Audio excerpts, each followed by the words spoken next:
Hello, everybody. Welcome to another daily dose of gaming news and all that good stuff. And as always, I also publish on Rumble.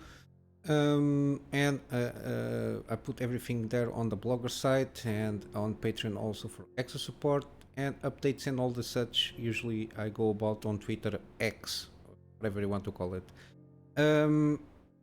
Everything is controlled per se, so no issues so far. Today it's going to be Mutant Year Zero Road to Eden episode. I think I got the gameplay loop here. I'm trying to get around one episode per zone per se, like the small zones that you go through. Usually you got a lot of stuff to discover here and there, but if it is already visit the zones or revisit, I will be including on the episode. So it makes a little bit more shorter. But yeah, I think it's in terms of gameplay loop, or else we can overextend like almost 1 hour and a half. And because the combats can be a little bit long, or I can die, then I try to redo the combat. It might take some time, but yeah, they are a little bit shorter than 1 hour, but I think it's more than okay. And then today is Wednesday. Yeah, Wednesday. Sorry about that. I'm a little bit lost on the week, day of the week. Then we get the praise stuff tomorrow and all that stuff. Everything is online with that. On Rumble, I'm wrapping up. I think just got one or two episodes to wrap up there on Rumble with XCOM 2. And yeah, probably during this weekend I will do a channel update, trying to see around what I'm planning regarding gameplay series and probably some live stream. I really want to I needed to put that in not in the also in important category, but in the urgent category. I have a lot of itches to play Elden Ring, and I need to find a way of getting around it and play that. I really want to start off that live stream series on the channel there. Some news. Again, I think during today we will start getting the reviews coming up. Again, I'm on golf time, so I'm in Dubai, so it is a way out of time on the usually North American timing scheme, which is usually when the reviews come up. So yeah, later in my day for sure it will come up the 4080 Super reviews, and tomorrow I will cover up those reviews roundups. But yeah, got some leaks here regarding synthetic benchmarks. This is from I think a Chinese. I think this it's at least the SQ is from China, which is from a variant of Eno 3D. What is the name? I cannot highlight the things here, so I get a little bit lost on video cards. I don't know why they stopped letting people highlight the things there, but yeah. I think supposedly he managed to buy a card or get a card and do some benchmarks. I don't know if it has the recent drivers for this, but it's in line what is expected, especially with the specs of the GPU itself, even if it is overclocked or not. In terms of the base thing, it's basically the performance is around margin of error kind of a thing. There's like 2-3% maximum in the average of synthetic benchmarks, as you can see here, and also on gaming. There are some, for example, in Cyberpunk, the 4080 Super performed a little bit less than the 4080, the normal 4080. Yeah, I don't know, maybe it's gaming drivers that aren't up to snuff because they are. I assume it's mainly because of the CUDA cores are different, so they are more CUDA cores. I don't know if it affects the way it goes about doing the game, but the other game seems in line with in terms of 2-3% kind of a difference here. Most of them sometimes are equal in terms of frames. Even the 1% low seems to have some difference here in some games. I think it's about because of the drivers. I assume this guy doesn't have the review drivers at least. But yeah, it's the main thing with this 4080 Super has been mentioned from everybody is basically the price. It's going to lower this kind of performance card for $200 out of the gate in terms of MSRP at least. And the Founders Edition supposedly is going to launch and maintain itself on MSRP prices there. So hopefully, at least for gamers that have a little bit more budget to spend on GPUs, it will be a good choice to choose between this or any other GPUs. As a matter of fact, the only one that competes it's the 7900 XTX. I'm assuming that it will they will rectify the price there on the 7900 XTX to be more competitive with the 4080 Super. But yeah, we'll see how it goes tomorrow. I will see how it went in terms of the price to performance and all that stuff. In terms of gaming, got some kind of tidbits of news. The Witcher Remake, of course, it's a remake. The game is very old. It had some weird systems. It was in a proprietary engine. I'm not sure if it is at the time the first version of Red Engine. I remember playing it. It had some weirdness to it in the systems and how they went about it doing the game.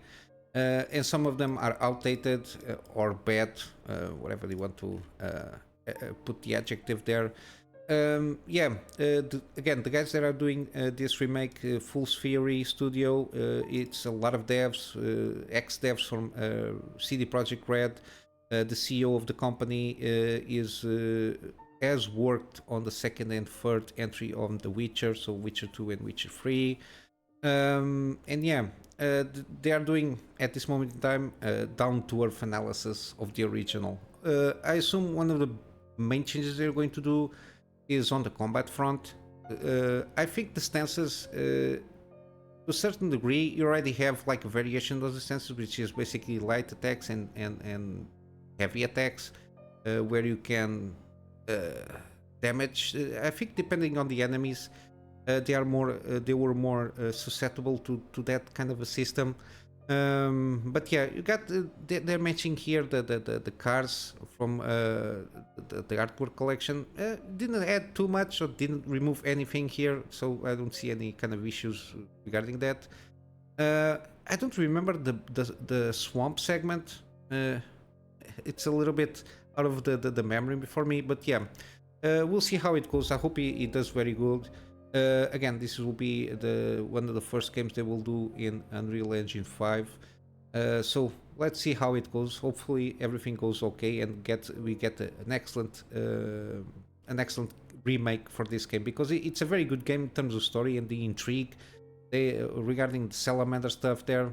And then it started off like with a bang, but then you get basically introduced to that politic intrigue from the northern territories there. Vizimia, I think. Yeah, Vizimia. I think the main hub there is Vizimia, it's not mistaken. Got also from another ex CD Projekt Red from Cyberpunk and Bioshock devs form Antistatic Studio alongside with a trailer for the debut project. Again, I forgot to check this teaser, but it's seemingly like a first-person PvE cooperative tactical shooter. Let's see how it goes. Again, this is just something that they just announced.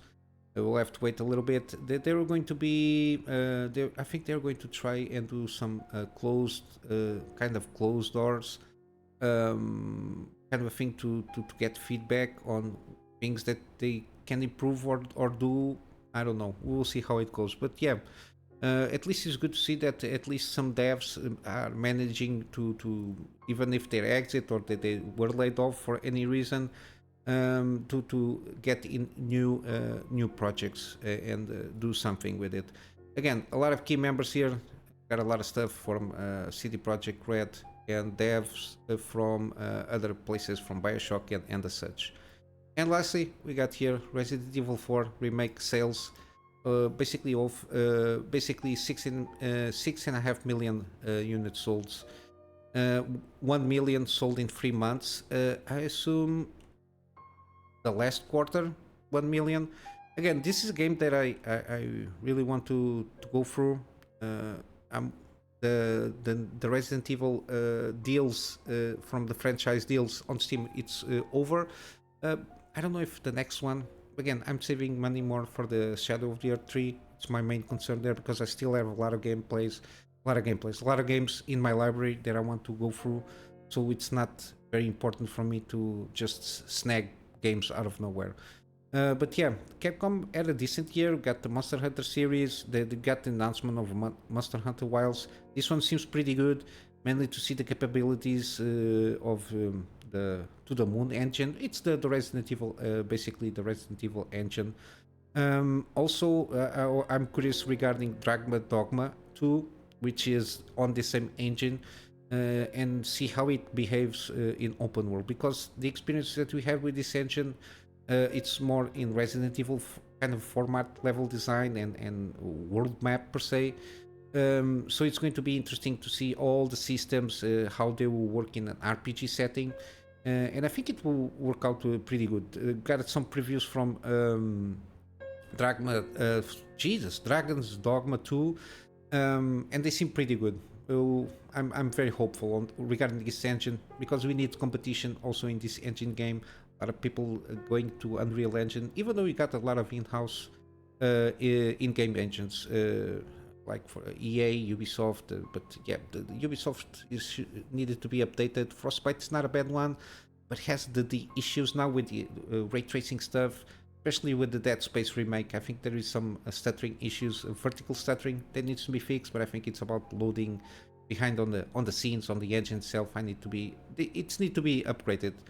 And we will see how it goes, especially with this new Star Wars game from EA. I think it's the last one that they have like exclusivity. I'm not sure.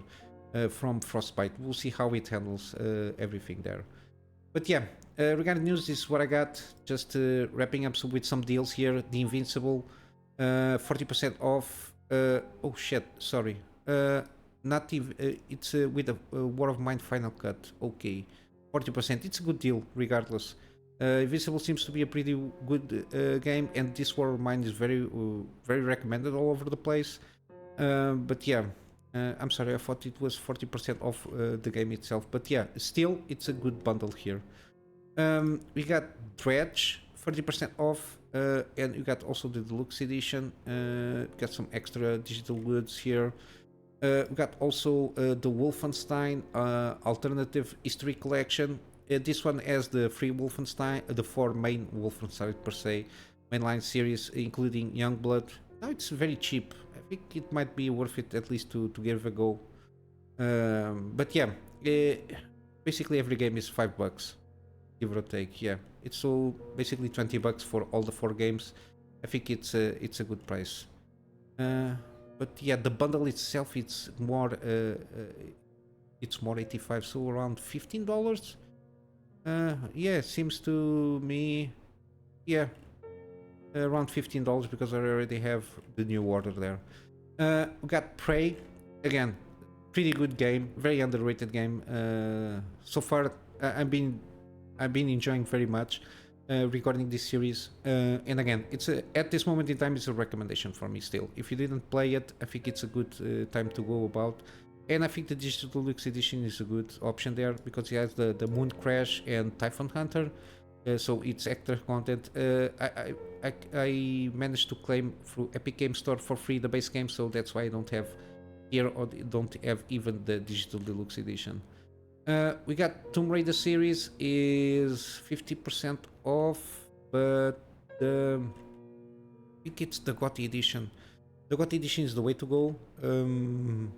Yeah, the GOTY edition. I don't know the price because I already have this on my library here. But yeah, I think I can buy the rest with $4 or something like that. The definitive survival thrill. I don't know. We got also Rise of Tomb Raider. It's around this one, the 20-year celebration. 20-year celebration, 80% off. And then we have Shadow of the Tomb Raider, which is the definitive edition. It's the way to go. I think it's around $9 or so with all the DLC. I think this is trying to get me to complete my collection of some DLC that I didn't bought. I think from the first or the second game. I don't know. I will have to see about that afterwards. And lastly, on Steam, we got the Metro Saga bundle is around 80-ish% off. So the free games, being the first two on the Redux version, so improved graphics there. Metro Exodus and the expansion pack for that game. It's around $10 if not mistaken. So it's a very cheap for this trilogy, which is pretty good. And on GOG, we got The Outer Worlds. This is non-mandatory corporate sponsored bundle, which is basically with the DLC stuff, without the thing that has the issues, without the visual upgrade. So 40% off. And Alien Isolation, the collection. Pretty good game. I think I will revisit this game somewhere in the future to play it in 4K. Very, very terrifying game. Very scary game. I really enjoy it. I really enjoyed it, and I have a gameplay series on this one also. And yeah, break. I'm just going to wrap up with a plug on my Patreon for extra support. This extra support is more for storage, for me to be able to get backups of the stuff that I do for my clients, and some extra space for the videos that I do for the channel. Basically, it's my main concern here regarding hardware situation. And yeah, this is it for today, guys. I will see you in the next one. So until then, Kunamy Master out.